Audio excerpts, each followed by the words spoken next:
এরকম ঘটনা নিশ্চিতভাবে শিবালিকে হয়েছে, অন্যান্য কলকাতা অন্যান্য জায়গায় হয়েছিল এবং দুর্ভাগ্যবশত এখন আমার সময়ও এটা একটা হলো। এটা আমার কাছে অত্যন্ত বেদনাদায়ক এবং আমি এটার জন্য ক্ষমা প্রার্থী।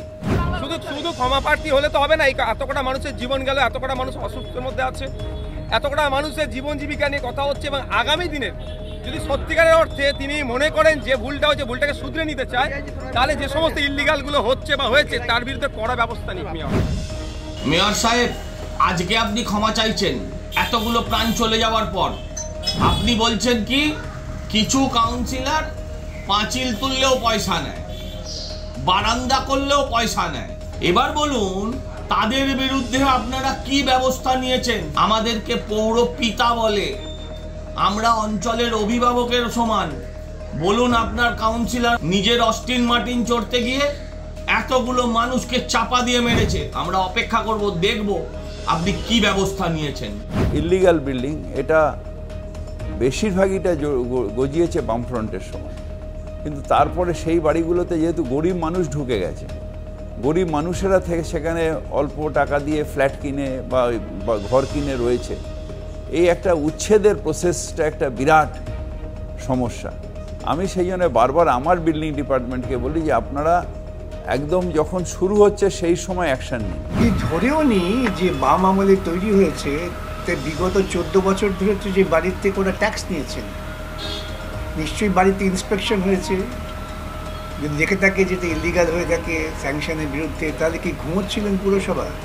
না পুরসভার তৎকালীন মেয়র এবং বর্তমান মেয়র তারা টাকা আদায়ের জন্য এদিক ওদিক ঘুরে বেড়াচ্ছিলেন?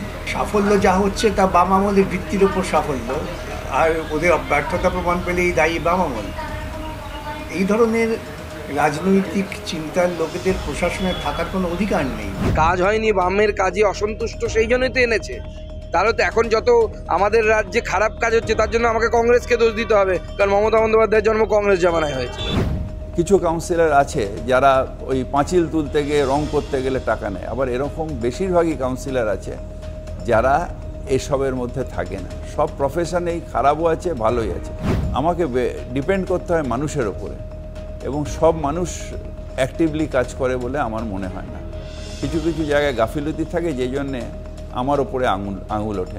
যদি আপনারা তদন্ত করেন দেখবেন এই 14 বছর ধরে টানা ওখানকার কাউন্সিলর বা এমএলএ তারা ওই বাড়ির যে মালিক বা যিনি কনস্ট্রাকশন করেছেন তার থেকে কাটমানি নিয়েছেন।